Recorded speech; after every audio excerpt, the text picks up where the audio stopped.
शरणं गच्छामि पानात्पाता वेरमणि सिक्खापदं समादियामि आमिषो मिच्छाचारा वेरमणि सिक्खापदं समादियामि सोरामिर्यमज्जपमादट्ठाना वेरमणि सिक्खापदं समादियामि। सभी मनुष्य मात्र एक समान है। मैं समता समानता स्थापित करने की प्रतिज्ञा करूंगा। मैं भगवान बुद्ध के अष्टांगिक मार्ग भगवान बुद्ध ने दुखों का दमन करने के लिए अष्टांगिक मार्ग आपको दिया है। अष्टांगिक मार्ग का पालन करना। आज एक ऐतिहासिक दिन है। संत रविदास की जन्म जयंती के अवसर पर हम लोगों ने पूरे समाज के लोगों को एकत्रित किया है। भारत के 8 राज्यों से प्रतिनिधि आए हुए हैं। महाराष्ट्र के सभी समाज के लोग हैं, हर वर्ग के लोग हैं, क्योंकि संत रविदास की एक वाणी है, चाहूं ऐसा राज मैं सभी को मिले अन्न, सगरे मानुष सम रहे रैदास प्रसन्न। इसका सहज अर्थ ये है कि संत रविदास चाहते हैं कि इस देश में ऐसी व्यवस्था हो ताकि सारे के सारे लोगों को रोटी, कपड़ा और मकान मिले, जिसको अंग्रेजी में कहते हैं कि 1 पर्सन 1 वोट एंड 1 वैल्यू। हर व्यक्ति जो इस देश का निर्णायक इकाई है, तो संत रविदास ने कहा था कि ऐसा चाहूं राज में जहां सभी को मिले अन्न और सगरे मानुष सम रहें, माने इस देश के सारे मनुष्य बराबर रहें।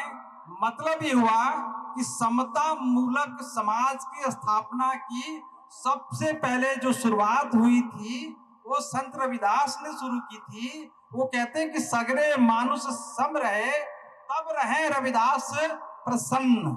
इतनी बड़ी बात मध्य युग में किसी अन्य कोई महापुरुष ने नहीं कहा था। किसने बोला था? संत रविदास ने।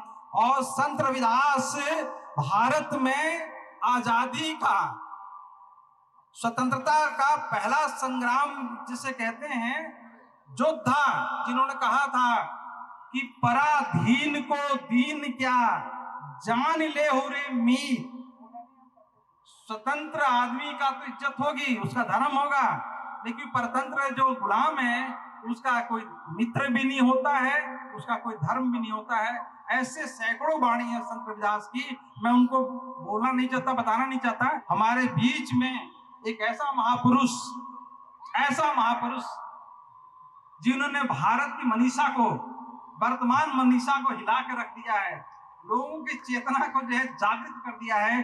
स्वामी प्रसाद मौर्य साहब, माननीय स्वामी प्रसाद मौर्य साहब, हर दिल अजीज स्वामी प्रसाद मौर्य साहब, सबके दिलों में बसने वाला स्वामी प्रसाद मौर्य साहब, हमारे नहीं, आपके नहीं, बल्कि समाज के दुश्मनों के भी दिल में, चाहे निगेटिवली सही, उनके भी खोपड़ी में, उनके भी दिल में, उनके भी सीने पर चढ़कर जो है ये जो है जो जय घोष कर रहे हैं, वो आपके सम्मान में, आपके विश्व पर आप सब कुछ, जो कल विधानसभा है, सुबह 4 बजे फ्लाइट से निकल जाएंगे, वो हमारे सम्मान को, आपके सम्मान को सुरक्षित करते हुए यहाँ आए हुए हैं। समाज जो है आपको देखना चाहता है, आपको छूना चाहता है, आपसे मिलना चाहता है। मैं निवेदन करना चाहूंगा माननीय स्वामी प्रसाद मौर्य साहब से कि आप यहाँ आए, क्योंकि हमें जो है बहुत बढ़िया अभी भाई समय है, चिंता करने की जरूरत नहीं है। हमारे बीच में दूसरे महापुरुष वो भी नंबर 1, दूसरा नहीं। राजेंद्र पाल गौतम साहब सिर्फ 22 प्रतिज्ञा लेके अपने समाज को जागृत किए थे, क्योंकि बाबा साहब ने किया था। वो धर्म किसी धर्म का विरोध नहीं है। जानकारी का अभाव में लोग सोचते हैं कि धर्म का विरोध है, ऐसा नहीं है। बाबा साहब ने अपने समाज के लोगों को कहा था कि इन बुराइयों से, इन पाखंड से, इन सब चीजों से मुक्त हो जाओगे तो ही जो है तुम जो शासक बन पाओगे, नहीं तो गुलाम बने रहोगे, भक्त बने रहोगे, कभी भी इस देश का शासक नहीं बन सकते, कभी लोकतांत्रिक मूल्यों का तुम आनंद नहीं उठा पाओगे। इसलिए जब बाबा साहब ने जो 22 प्रतिज्ञा की थी, ताकि जो है इस देश में समता मूलक समाज की स्थापना हो जाए। उसी समता मूलक समाज की स्थापना के लिए माननीय राजेंद्र पाल गौतम साहब जो है बहुत मेहनत कर रहे हैं, बहुत प्रयास कर रहे हैं। और उन्होंने जो ही 22 प्रतिज्ञा दिलाया था, कुछ लोगों को इतना बुरा लगा था कि इनसे पूछने लगे, उन्होंने कहा कि डिजाइन करते हैं, डिजाइन कर दिया, हमारे बीच में है। महात्मा ज्योतिबा फुले, सावित्रीबाई फुले, भारत रत्न, विश्व रत्न, संविधानकार डॉक्टर बाबा साहब अम्बेडकर, सभी बहुजन के महापुरुषों को विनम्र अभिवादन करते हुए मंच पर बैठे सभी मान्यवर, समय हो चुका है, लेकिन बधाई देने के लिए आज मैं यहां खड़ा हूं। बधाई इसके लिए दे रहा हूं, हमारे भाई जो बंबई में रहने वाले उत्तर भारतीय भाई हैं, जिन्होंने बौद्ध धर्म की शिक्षा दी और आने वाले समय में बौद्ध धर्म पर विचारों पर, भगवान बुद्ध के विचारों पर चलने की आज निर्णय ले आए, 22 प्रतिज्ञा लेते हुए उनको बधाई देना चाहता। ये जो सिलसिला आज देश में चल रहा है, जो बहुसंख्यक समाज है वो विघटन के स्वरूप से है। यहां देश में से ओबीसी समाज के लोग हैं, वंचित समाज के लोग हैं, जो शेड्यूल कास्ट, शेड्यूल ट्राइब के लोग हैं, वो काफी संख्या में बौद्ध धर्म में आ रहे हैं। ये आज का उदाहरण नहीं है मुंबई का, लेकिन उत्तर प्रदेश में मैं कई प्रोग्राम में गया हूं, कई प्रोग्राम मैंने अरेंज किया, जो बुद्धिस्ट सोसाइटी से अरेंज किए हुए प्रोग्राम है। आने वाले 5 मार्च को मेरठ की भूमि पर 10,000 लोग बौद्ध धर्म की दीक्षा लेंगे।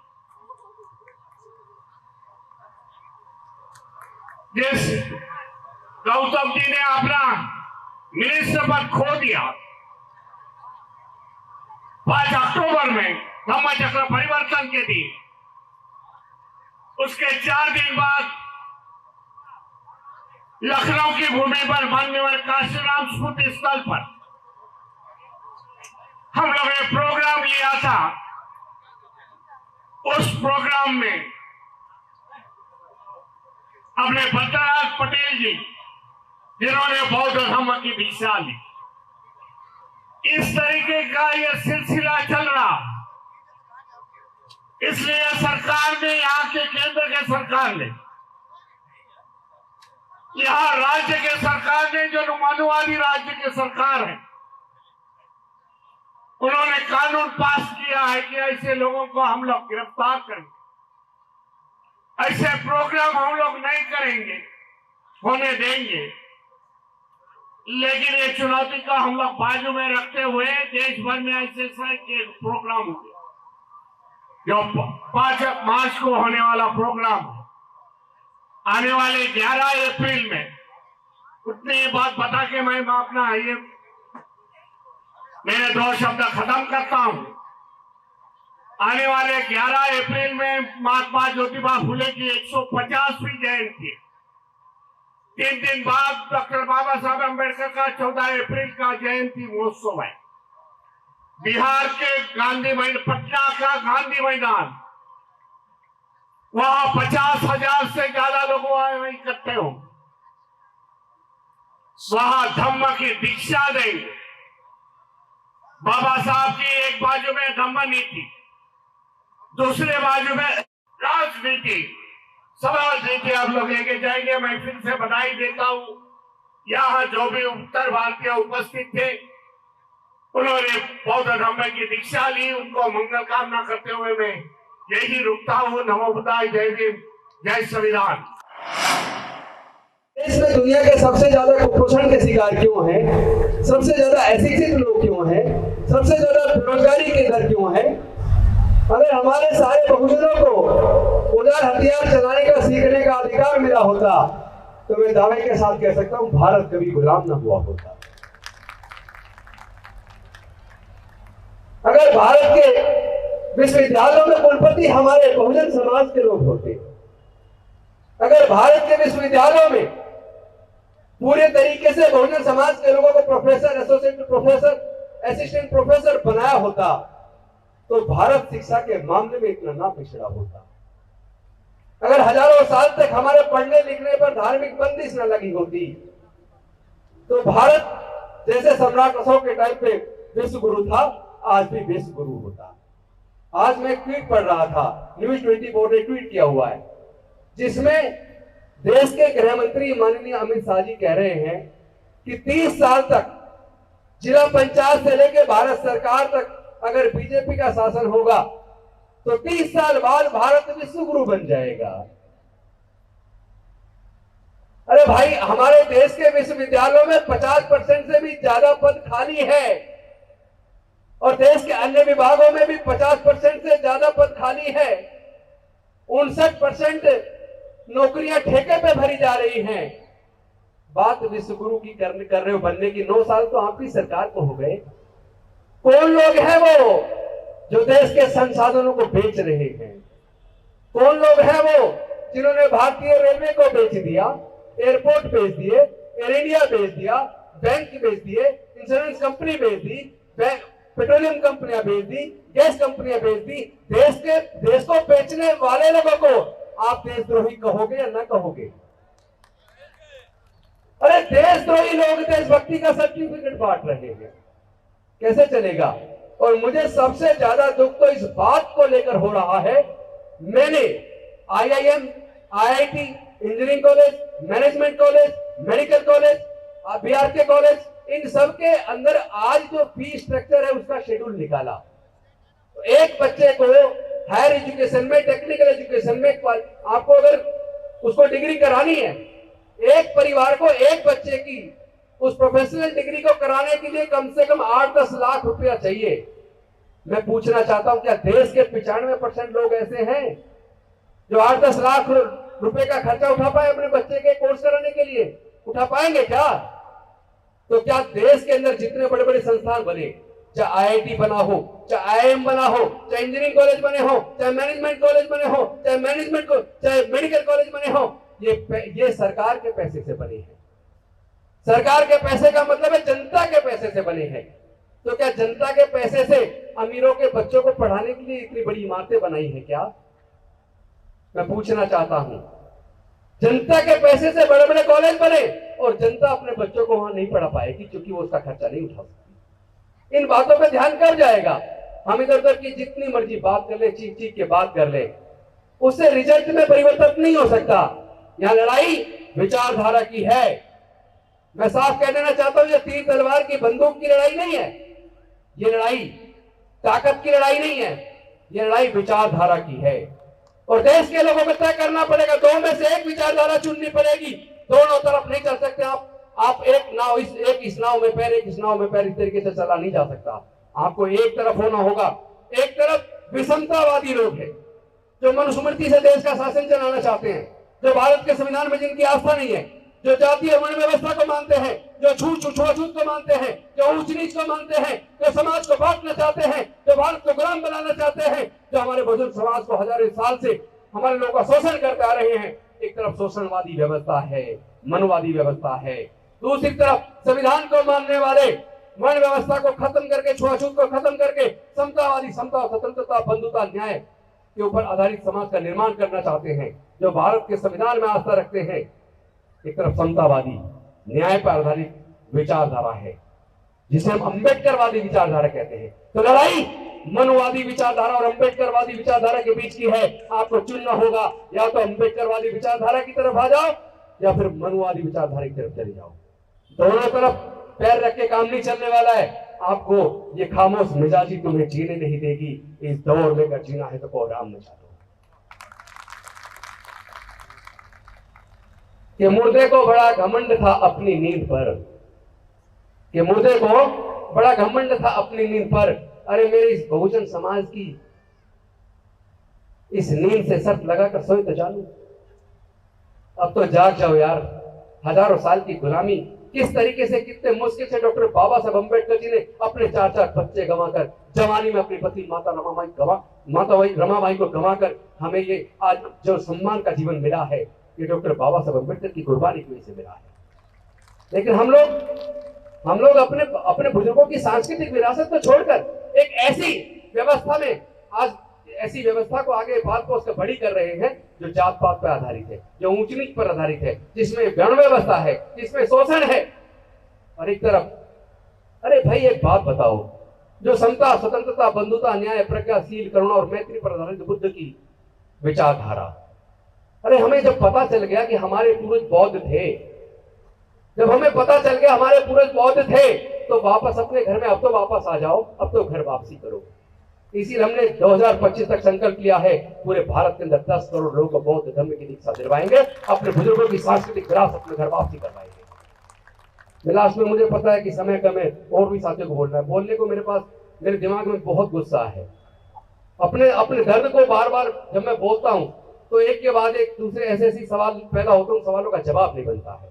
इसलिए मैं बहुत ज्यादा समय नहीं लूंगा, क्योंकि ऑलरेडी काफी टाइम हो गया। अभी 2 मौर्य जी को बोल रहे हैं, अम्बेडकर जी को भी बोलना है। इसलिए मैं सिर्फ एक बात आपसे कहना चाहता हूं, अगर आप लोग अपने घर से निकले, कहीं निकल गए, रास्ते में चलते चलते आपकी याददाश्त हो जाए, आप रास्ता भटक जाएं, तो क्या कभी अपने घर वापस आ पाओगे? अपने आप नहीं आ पाओगे ना। लेकिन अगर आपकी याददाश्त वापस आ जाए, आपको अपने घर का रास्ता याद आ जाए, तो आप अपने घर आओगे वापस या नहीं आओगे? आएंगे तो बताइए। जब आपको पता चल गया आपके पूर्वज बौद्ध थे, आपके बुजुर्गों की सांस्कृतिक विरासत बुद्ध का धम्म है, तो आप बुद्ध के धम्म में घर वापसी करोगे कि नहीं करोगे? करेंगे ना। भारतीय संविधान इस देश में लागू होने के बाद भी यथार्थवादी ताकतें समय समय पर सिर उठाती रहती है, क्योंकि तथाकथित हिंदू धर्म वर्ण और जात पर आधारित है। महान संत शिरोमणि ने अपना दर्द इस पंक्ति से सुनाया कि जब तक जातियां रहेंगी तब तक हम सब एक दूसरे के करीब नहीं आ पाएंगे, मन नहीं मिलेगा, दूरियां बनी रहेंगी। जब तक जातियां रहेंगी तो स्वाभाविक रूप से कोई ऊंच होगा, कोई नीच होगा, कोई बड़ा होगा, कोई छोटा होगा, कोई पूज्य होगा, कोई अपमानित किया जाएगा। तो विश्व के सबसे बड़े विद्वान होने के बावजूद भी यहां पर पग पग पर, कदम कदम पर उनको अपमानित होना पड़ता है। और इसीलिए बाबा साहब डॉक्टर अम्बेडकर ने कहा था, मैं हिंदू धर्म में पैदा हो गया, ये हमारे बस में नहीं था, लेकिन मैं हिंदू होकर नहीं मरूंगा, ये हमारे बस में है। और इसीलिए बाबा साहब डॉक्टर अम्बेडकर भारतीय संविधान लागू होने के बाद भी 1956 की नागपुर दीक्षा भूमि पर दसियों लाख लोगों के साथ बुद्धं शरणं गच्छामि का उद्घोष करके साथियों हमारा मार्गदर्शन किया था। वो बाबा साहब डॉक्टर अम्बेडकर उस ऊंचाई पर उस समय पहुंच गए थे कि उनका तो पूरा देश दुनिया सम्मान कर रहा था, फिर भी बौद्ध धर्म दीक्षा ग्रहण करने की आवश्यकता क्यों? इसीलिए उन्होंने आने वाली पीढ़ियों को इंगित किया, अगर तुम सम्मान और स्वाभिमान चाहते हो, अगर तुम इंसानियत के रास्ते पर आगे बढ़ना चाहते हो, धन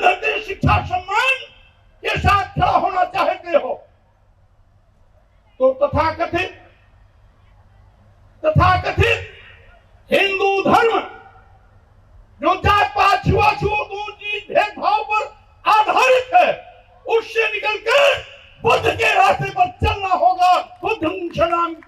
बुद्धं शरणं गच्छामि कहना होगा। ये हम लोगों का मार्गदर्शन था।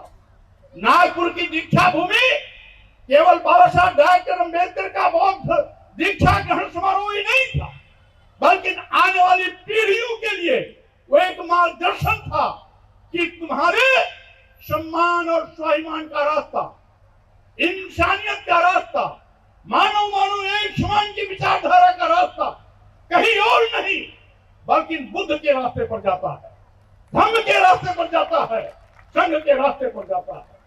इसलिए साथियों में कहना चाहता हूं, आज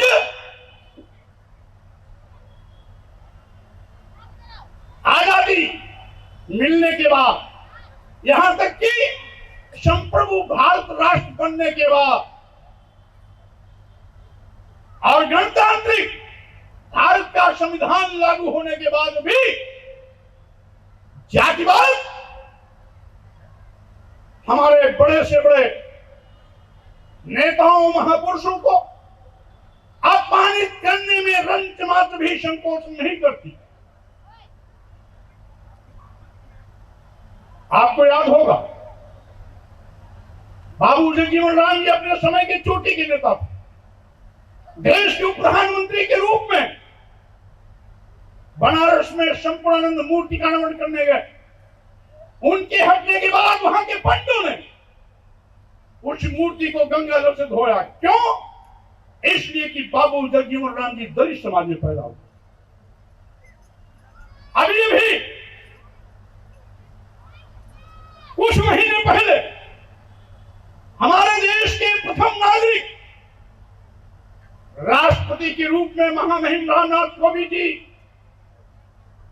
राष्ट्रपति रहते राजस्थान के पुष्कर ब्रह्मा मंदिर में दर्शन करने के लिए से गए थे। वहां के पंडितों ने उनको मंदिर के अंदर नहीं जाने दिया। जबकि राष्ट्रपति अपने अधिकार का अगर उपयोग करते तो सारे मंदिर के पंडा पुजारियों को जेल भेज सकते थे, लेकिन उन्होंने अपनी मर्यादा का ध्यान रखते हुए वहां से वापस आना उचित समझा, वापस आ गए। देश का सर्वोच्च पद राष्ट्र सुशोभित करने वाला व्यक्ति भी इसलिए अपमानित होता है क्योंकि वो दलित समाज में पैदा होता है। यही नहीं, उत्तर प्रदेश के मुख्यमंत्री अखिलेश यादव जी 2017 में जब मुख्यमंत्री आवास खाली करते हैं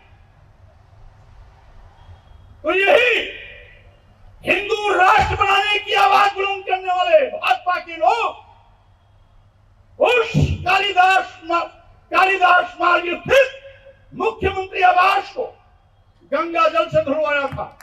क्यों? क्योंकि अखिलेश यादव जी इनकी व्यवस्था के अनुसार शूद्र समाज में पैदा हुए हैं। मैं कहना चाहता हूं, भारतीय संविधान सबको समता का अधिकार देता है। भारतीय संविधान के अनुच्छेद 15 में इस बात की स्पष्ट व्याख्या है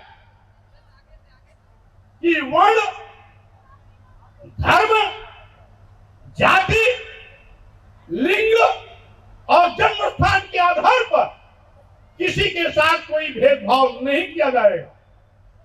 आखिर जब भारतीय संविधान सबको समान अधिकार देता है, सबको बराबर का अधिकार है, समता का अधिकार, और जब वर्ण, जाति, धर्म, लिंग और जन्म स्थान के आधार पर किसी को अपमानित नहीं किया जा सकता, तो आज भी अपमानित हमारे महापुरुषों को क्यों होना पड़ता है, नेताओं को क्यों होना पड़ता है? यही जातवाद का जहर है, यही जातवाद का जहर है। और जब भारतीय संविधान के निर्देशों के क्रम में हमने आवाज उठाई कि जाति सूचक शब्दों का प्रयोग कर गालियां देना बंद करो, जाति के नाम पर नीच और अधम कहना बंद करो, वर्ण विशेष को प्रताड़ित करने की बात करना बंद करो। कितना बड़ा भी विद्वान, विषय विशेषज्ञ, ज्ञाता क्यों न हो, लेकिन इनके वर्ण व्यवस्था में अगर शूद्र समाज में पैदा है तो उसको सम्मान मत दो। और अगर इनके तथाकथित उस ब्राह्मण व्यवस्था के पहले भाईजान अगर ब्राह्मण व्यवस्था में पैदा हुआ तो कितना भी शील गुणहीन क्यों न हो, यानी चोर हो, लंपट हो, व्यभिचारी हो, दुराचारी हो, देशद्रोही हो, फिर भी उसका सम्मान करो क्योंकि वो ब्राह्मण समाज में पैदा हुआ है। क्या यही तुलसी बाबा का न्याय है? मैं कहना चाहता हूं, इसीलिए मैंने कहा गाली देना धर्म का हिस्सा नहीं है। किसी भी धर्म का मकसद किसी को अपमानित करना नहीं है। तो मैं कहना चाहता हूं साथियों, आज देश मनुस्मृति से चलेगा या भारतीय संविधान से चलेगा? हिंदू राष्ट्र का नारा लगाने वाले, संविधान की कसम खाने वाले माननीय प्रधानमंत्री जी और आपकी पार्टी के मुख्यमंत्रियों से मैं पूछना चाहता हूं, संविधान की कसम खा करके संवैधानिक उत्तरदायित्व का निर्वहन करने वाले लोग संविधान की मंशा के विपरीत आचरण कैसे कर सकते हैं? आज देश को बचाना है, देश को बचाना है तो भाजपा को हटाना है, संविधान को बचाना है तो भाजपा को हटाना है। इन्हीं शब्दों के साथ मैं आप सबको बहुत बहुत धन्यवाद देते हुए अपनी बात पर विराम देता हूं। जय भीम, जय भारत, नमो बुद्धाय। अम्बेडकरवादी जो मंच पर उपस्थित हैं, सम्मानित और उससे भी सम्मानित जो मंच के सामने लोग हैं, उनको मेरा बहुत ही प्यार भरा पहले तो अस्सलाम वालेकुम, जय भीम, जय भारत और जय संविधान। बाबा साहब डॉक्टर भीमराव अंबेडकर ने मनुस्मृति 1927 में जला के उसके स्थान पर संविधान बनाया था। और संविधान दुनिया के जितने भी धर्म, मजहब, सोच, विचार हैं, उनका सबका मेल करके, मिलाप करके बनाया गया था, जो ये कहता है कि इंसान इंसान के बराबर होता है, सबके साथ न्याय होना चाहिए और कमजोरों और मजलूमों के साथ सबको खड़ा होना चाहिए। सिर्फ एक ही विचारधारा है ऐसी जिसको मनुवादी विचारधारा कहते हैं, जो इंसान को इंसान के बराबर नहीं मानती। इसीलिए बाबा साहब डॉक्टर भीमराव अंबेडकर ने मनुस्मृति जला के भारत का संविधान बनाया। हमारा देश दुनिया का सबसे ताकतवर देश होता यदि बाबा साहब डॉक्टर भीमराव अंबेडकर को प्रधानमंत्री डिक्लेयर किया जाता। मुस्लिम समाज तो उनके साथ ही था, उन्होंने ही उन्हें संविधान गठित करने वाली समिति में भेजा था। ये बात आप सब लोग जानते हैं ना। तो देश का विभाजन ही नहीं होता अगर मनुस्मृति के मानने वाले बाबा साहब डॉक्टर भीमराव अंबेडकर को प्रधानमंत्री बनाते। तो उन लोगों ने देश का विभाजन पसंद किया, यह है मनुवादी सोच। लेकिन बाबा साहब डॉक्टर भीमराव अंबेडकर को प्रधानमंत्री नहीं बनने दिया। आज भी कमोबेश वही स्थिति है। इस देश में सिर्फ दो ही वाद हैं, एक है मनुवाद और एक है अंबेडकरवाद। मनुवाद मनुस्मृति को रिप्रेजेंट करता है और अंबेडकरवाद भारत के संविधान को रिप्रेजेंट करता है। आप सभी लोग ये बात जानते हैं कि भारत देश सम्राट अशोक का बनाया हुआ है और सम्राट अशोक से और बाबा साहब डॉक्टर भीमराव अंबेडकर से ये मनुवादी मानसिकता के लोग सबसे ज्यादा नफरत करते हैं और सबसे ज्यादा चिढ़ते हैं। इसीलिए 1 लाख से ज्यादा, तब तो जो हमारे पैगंबर भी नहीं आए थे, यीशु मसीह भी नहीं आए थे। सही बात है ना? ये 1 लाख से ज्यादा बुद्ध विहार तोड़े गए थे इसी मनुवादी मानसिकता से। तो मैं आप लोगों से यह गुजारिश करना चाहता हूं कि हमें सबसे पहला काम यह करना चाहिए, जो उस समय हुआ था उसको अंडू करना चाहिए। मैं बुद्ध समाज के लोगों से, और बहुत सारे लोग मेरे टच में भी हैं, बहुत बड़े बड़े भंते मेरे टच में हैं, मैं एक गुजारिश बार बार करता हूं कि हमें सबसे पहले वो 1 लाख से ज्यादा जो बुद्ध विहार थे उनको वापस स्थापित करने के लिए संघर्ष करना चाहिए। सबसे पहला काम है, तभी काल चक्र ठीक होगा।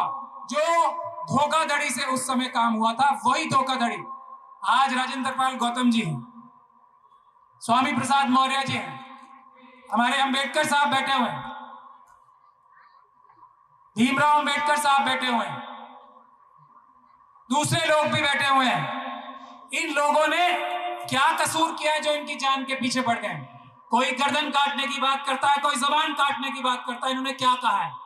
सिर्फ और सिर्फ बाबा साहब डॉक्टर भीमराव अंबेडकर के दिखाए हुए रास्ते पे चलने की कोशिश की है, इसीलिए इनका सर काटने की कोशिश हो रही है, इसीलिए इनकी जबान काटने की बात हो रही है।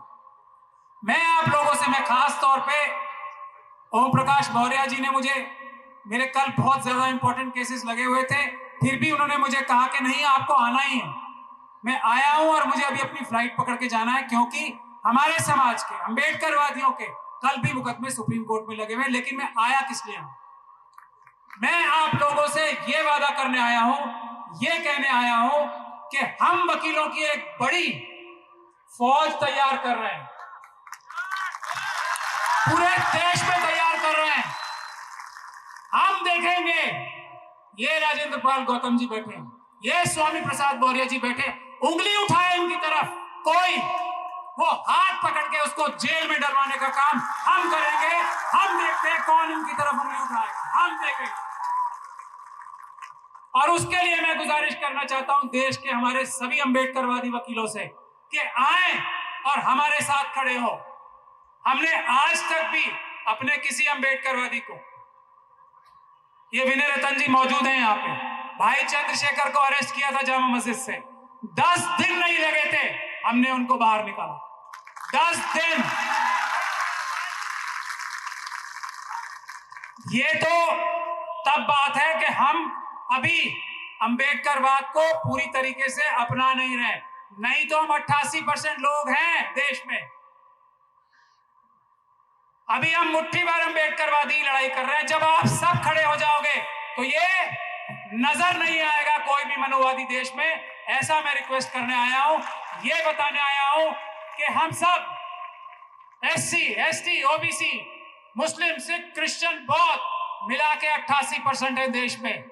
हम लोगों की सरकार आएगी तो हम सम्राट अशोक की तरह सबके साथ न्याय करेंगे, मनुवादियों के साथ भी न्याय करेंगे, लेकिन जिसकी जितनी संख्या भारी उतनी उसकी हिस्सेदारी, उसके अलावा कुछ नहीं।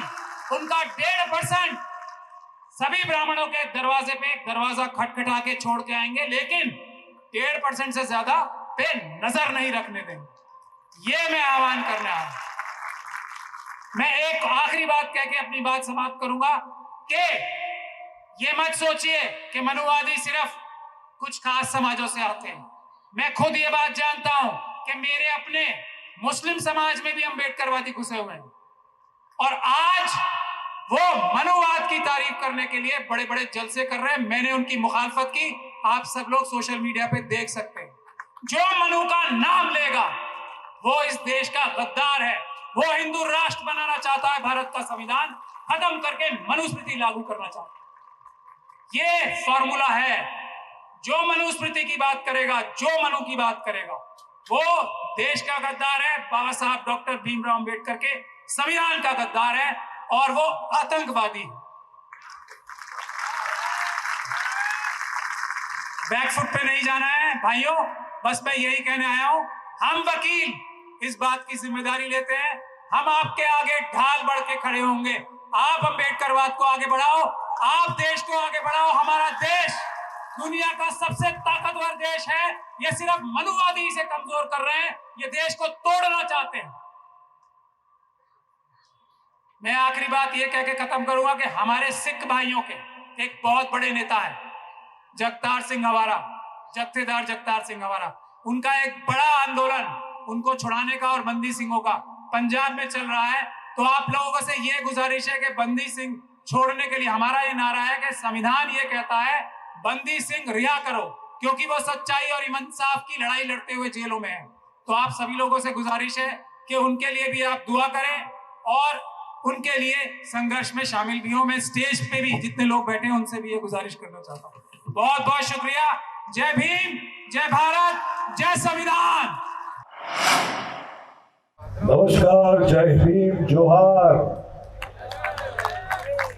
एक बार जोरदार तालियां बजाइए। हाँ, ये बात है ना, शाबाश। इस मंच से जो मैसेज निकल रहा है, मेरी ये कामना है कि ये जमीन से लेकर आसमान तक पहुंचे। मैं आप सबको संत शिरोमणि रविदास जी के जन्म दिवस की बहुत शुभकामनाएं देता हूं और हमारे अपने छत्रपति शिवाजी महाराज की जन्म दिवस की भी बहुत बहुत शुभकामनाएं देता हूं। और एक छोटी सी नज्म के साथ बात खत्म करूंगा कि सारे जहां से अच्छा हिंदुस्तान हमारा, हम बुलबुले हैं इसकी ये गुलसिता हमारा। मजहब नहीं सिखाता आपस में बैर रखना, हिंदी है हम वतन है हिंदुस्तान हमारा। भारत राष्ट्र की जय, भारत जिंदाबाद। बहुत बहुत धन्यवाद। जय भीम, जय जोहार।